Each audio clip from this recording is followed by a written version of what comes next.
Salut YouTube, j'espère que vous allez bien. Aujourd'hui je vous retrouve dans une vidéo assez spéciale puisqu'il s'agit d'une vidéo sur mon organisation livresque.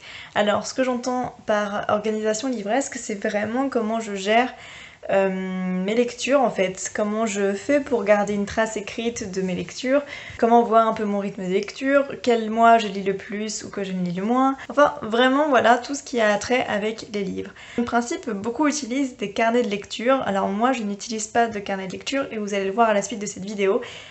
Je me suis un peu modernisée dans la façon de faire, mais c'est tout aussi bien, hein. Un carnet de lecture c'est très bien aussi. Personnellement j'ai déjà 50 000 carnets, donc un de plus pour ça c'est hors de question. Puis surtout vous allez voir que la façon dont je fais, donc c'est-à-dire tout sur mon PC, me permet de l'avoir tout le temps sur moi, peu importe où je suis. J'ai vraiment tout sur mon PC ou sur mon téléphone, tout est lié, donc c'est super génial. Bon, étant donné que cette vidéo, je vais vous la faire sous un autre angle, et ben je vous laisse tout de suite avec la suite de la vidéo. Bye! Pour tout ce qui est mes projets perso, mes cours à distance ou pour mes loisirs comme la lecture et l'écriture, je fais tout sur le Drive. Je sais pas pourquoi, j'adore travailler dessus. Il y en a qui détestent, moi c'est vraiment mon outil préf quoi, parce que au moins je peux avoir accès à tous mes dossiers, à tous mes documents, peu importe où je suis, peu importe à quel moment, peu importe que ce soit sur un PC, le mien ou quelqu'un d'autre. Enfin, je trouve que c'est quelque chose de vraiment très pratique. Je l'ai aussi sur mon téléphone. Mais en tout cas, j'adore le Drive et c'est avec ça que je travaille. Donc, ça fait seulement depuis l'année 2020, donc l'année dernière, que j'ai commencé à vraiment gérer mes lectures, à garder une trace écrite de tout ce que je lisais. En sachant que l'année dernière, j'ai lu pas mal de bouquins, en tout cas plus que ce que je lis d'habitude. Et donc je me suis dit que ça pouvait être intéressant de garder une trace de ces romans, une trace des titres des livres que j'ai lus. Et donc je vais vous montrer ce que j'ai fait. Alors il y en a beaucoup qui ont des carnets de lecture pour écrire les résumés, pour écrire ce qu'ils en ont pensé, leur avis, le titre, l'auteur et machin truc. Sauf que ben, moi j'ai la flemme. J'ai la flemme d'écrire autant de choses. Je sais pas pourquoi, mais j'ai essayé, mais ça n'a jamais fonctionné avec moi, le fait d'avoir un carnet lecture ou un carnet tout court où je note de temps en temps des choses, mais ça ne fonctionne pas avec moi. Donc j'ai enfin trouvé une technique qui me convenait le plus en ce qui concerne la gestion de mes lectures. On va appeler ça comme ça, hein. Mais après, libre à vous de trouver la technique qui vous intéresse le plus. Que ça soit d'avoir tout à portée de main sur internet, sur le Drive, sur Word, sur Excel, peu importe, mais sur votre PC, ou d'avoir tout sur un carnet, près de votre table de chevet, dans votre sac, peu importe. C'est vous qui voyez la technique qui vous correspond le plus. Moi personnellement, c'est sur le Drive, comme ça j'ai tout dedans. Donc j'ai découpé mon organisation en deux parties. Une première partie avec un tableau Excel pour faire une liste très succincte, enfin pas avec des détails de ouf, pas avec des résumés ni quoi que ce soit, mais une liste très rapide des livres que je lis dans l'année, dans le mois. Vous allez voir, c'est c'est très détaillé quand même, mais il n'y a pas d'avis dessus cette liste, il n'y a pas de résumé de livres, il n'y a pas tout ça. Et à côté de ça, il y a ces deux fichiers-ci, enfin ces deux documents qui correspondent, eux, à mes posts Instagram, donc à mon organisation en fait pour mon compte Instagram de livres. Donc je prévois les photos, je prévois les textes que je vais mettre dedans et j'essaye de tenir à jour ces documents en fait pour ne jamais être en retard et avoir toujours quelque chose à poster dessus Instagram.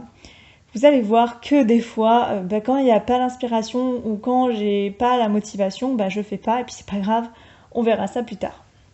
Donc je vais commencer tout de suite par le tableur parce que je trouve qu'il est intéressant. Voici à quoi il ressemble. Donc comme vous voyez, c'est pas bien compliqué, hein, j'ai vraiment mis les catégories de base qu'on peut retrouver dans un carnet de lecture, hein, tout aussi simplement en fait. Donc en haut j'ai mis livre lu en 2020 et ensuite il y a titre, auteur, nombre de pages, édition, nationalité et type de lecture. Et donc voilà, tous mes mois en fait se distinguent comme ça avec à chaque fois le titre, l'auteur, le nombre de pages, l'édition, la nationalité et le genre on va dire du livre.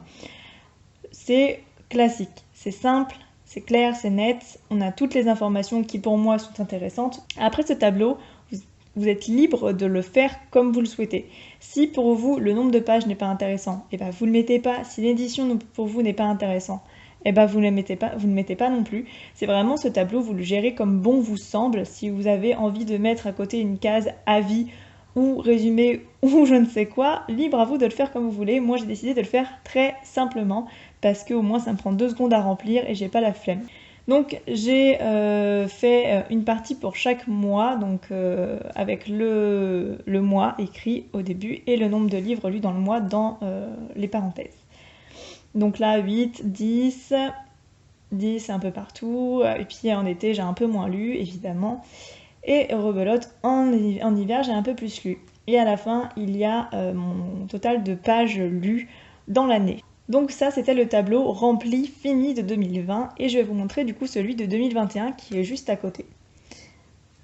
Donc on repart sur le même principe, donc titre, auteur, nombre de pages, édition et genre, avec tous les mois, enfin tous les mois, tous ceux qui sont en train de qui sont passés et les mois, le mois prochain, et avec essentiellement les informations qui m'intéressent. Donc comme vous voyez, nationalité n'est pas resté très longtemps. En ce qui concerne les 2 autres documents à côté, on va parler des posts Instagram de 2020. Je vais vous montrer un petit peu le tableau que j'ai fait à l'intérieur de ce document. Donc vous allez voir que ça a toujours la même trame. J'ai mon mois, donc le mois de septembre, parce que l'année dernière j'ai commencé à mettre beaucoup plus de photos sur Instagram qu'à partir du mois de septembre. Enfin tout du moins d'avoir vraiment des jours fixes où poster. Donc comme vous le voyez, le mercredi et le samedi, c'était mes jours où je postais sur Instagram en 2020, du coup. Donc j'ai mes photos, je prépare en fait mes photos et mes textes ensuite.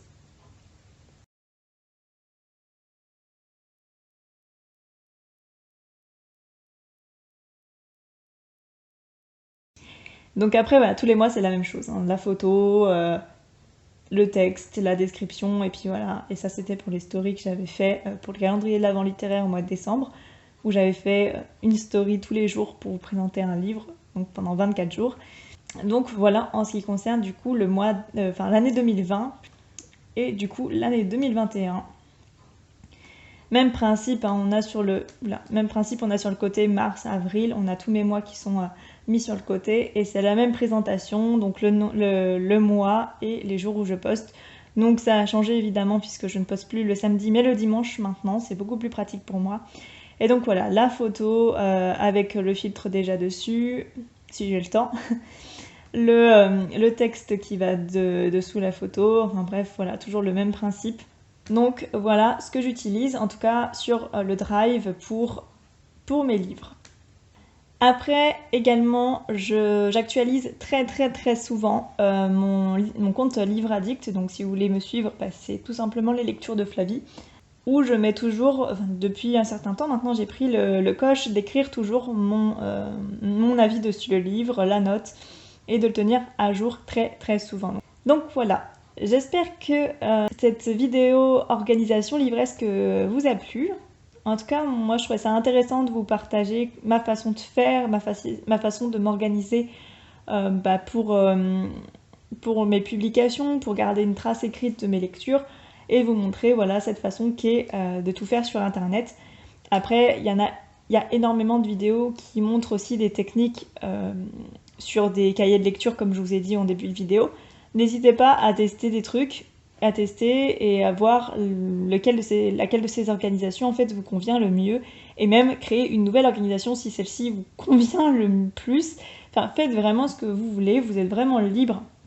Si vous souhaitez avoir une trame comme ça écrite de vos lectures, vous êtes vraiment libre de faire ce que vous voulez. Si vous n'avez pas de compte Instagram comme moi, ou je ne sais quoi, et vous pouvez très bien changer ces documents en mettant, je sais pas, vraiment vos avis avec les résumés des livres et votre avis en dessous, enfin, vous faites ce que vous voulez en fait. En tout cas voilà, j'espère que cette petite vidéo organisation vous aura plu, qu'elle vous aura intéressé un minimum quand même, et je vous dis à dimanche prochain pour une nouvelle vidéo. Allez, bye!